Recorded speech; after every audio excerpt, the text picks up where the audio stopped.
Bonjour, bienvenue dans ce numéro de récap, votre rendez-vous hebdo avec l'actu du samedi matin. On est ravis de vous retrouver et on est à l'Institut des métiers de la mer pour rencontrer Cassandra. Cassandra est élue meilleure jeune apprentie de France dans un domaine un peu particulier, celui de la sellerie, qu'elle a appris ici même à la Seine-sur-Mer. On va découvrir ensemble de quoi il en retourne.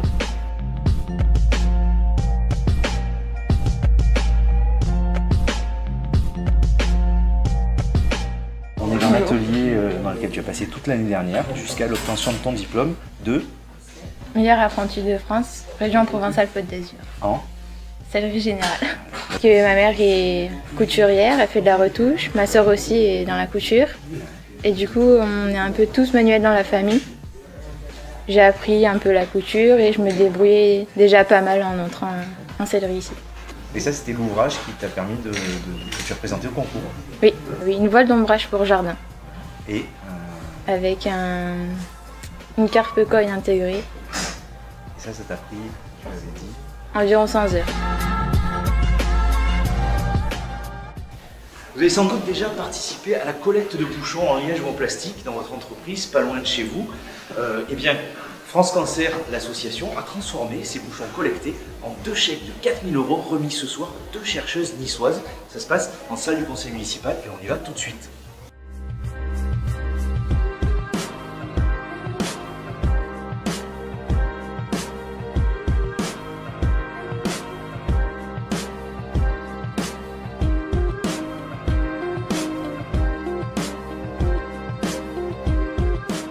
Voilà, nous quittons la salle du conseil municipal et la lutte contre le cancer pour un autre combat en cette fin d'année, celui des Restos du Cœur qui apportent un service nécessaire à beaucoup de personnes dans le besoin.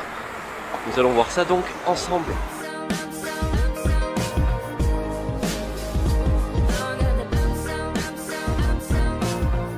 Quand Coluche a lancé cette opération en 85, ensuite son émission de radio sur une chaîne connue, c'était juste pour un hiver. C'était l'hiver 85. Depuis, tout ça malheureusement s'est organisé.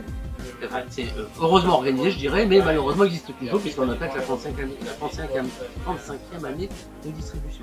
Pour l'État, on a organisé cela de façon à ce que nous ayons une table de protéines, une table d'accompagnement, légumes, pâtes, purées, des produits laitiers et des desserts. La campagne 2018-2019, 607. Et là, on ouvre aujourd'hui, on est déjà à 350. Il y a 10 ans, quand j'ai commencé, il y avait 150 familles. Nous venons au complément des services sociaux. Parce que les services sociaux sont débordés, dans des communes en particulier comme la Seine.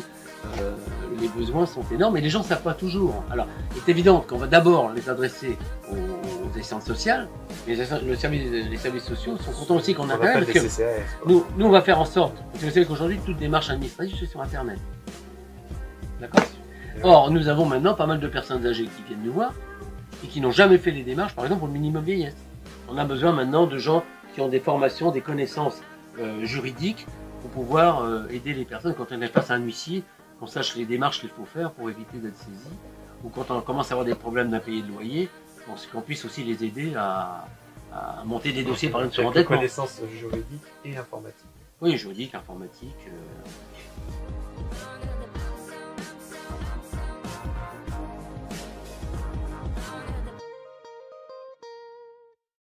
Voilà, je me dirige vers la Bourse du Travail où a lieu le premier salon du mariage organisé par la Fédération des commerçants. On va découvrir ça dans quelques minutes en images.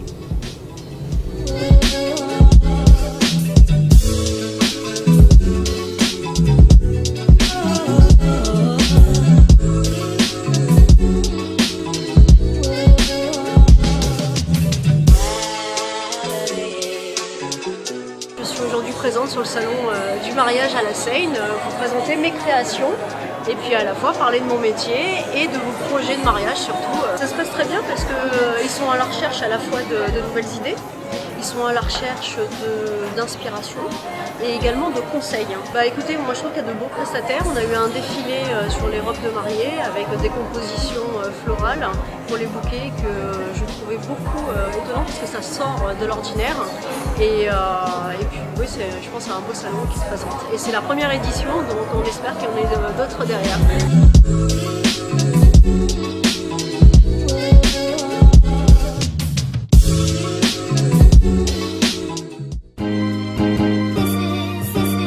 Voilà, on est à l'EHPAD du Cap Sissier, où je suis accueilli en grande pompe. Nous venons voir ici une chasse au trésor intergénérationnelle, un moment de partage cet après-midi avant le week-end.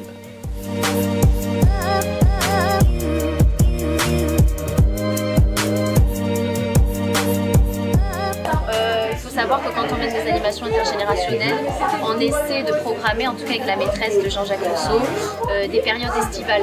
Donc on a eu le moment d'Halloween où les enfants sont déjà venus. Et là pour Noël, on s'est dit, c'est quand même un événement marquant pour petits et grands. Donc on s'est dit que ça serait chouette d'organiser quelque chose pour les enfants et pour les résidents. Et donc ce quelque chose, ça a été la chasse au trésor. Bien dynamique, bien mouvementée, ouais. Et ça a bien fonctionné. Donc les enfants étaient répartis en 4 groupes.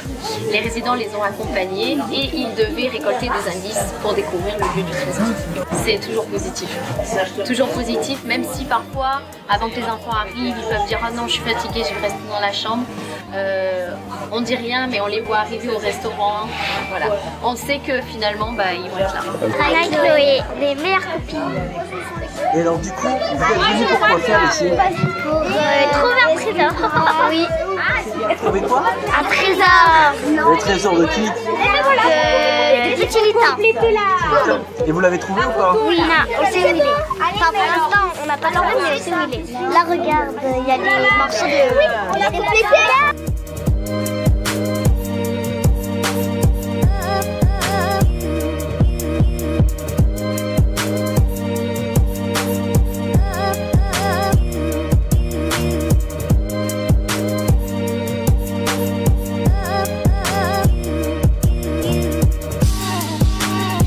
Voilà, on vous quitte ici sur le parc de la Navale pour ce numéro de récap. On vous laisse avec les dates de votre week-end, inauguration de la bibliothèque Caminade, mais aussi les calendals qui débutent au Fort Napoléon. Et la semaine prochaine, n'oubliez pas le Téléthon durant le week-end, mais également l'inauguration des Lumières avec le lancement du coup des festivités hivernales.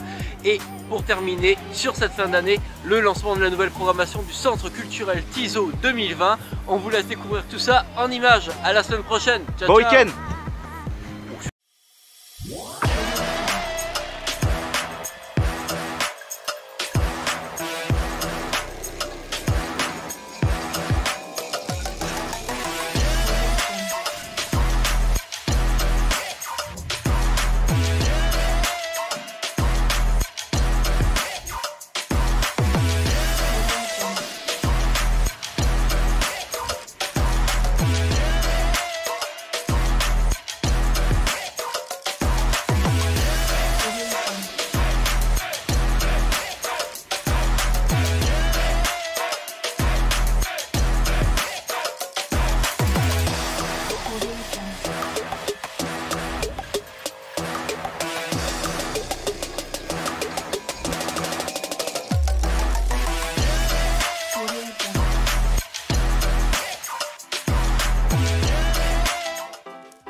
Celui de la sellerie qu'elle a pris ici même à la Seine-sur-Mer. Voilà, elle va nous expliquer pourquoi. J'en ai marre, j'en ai marre.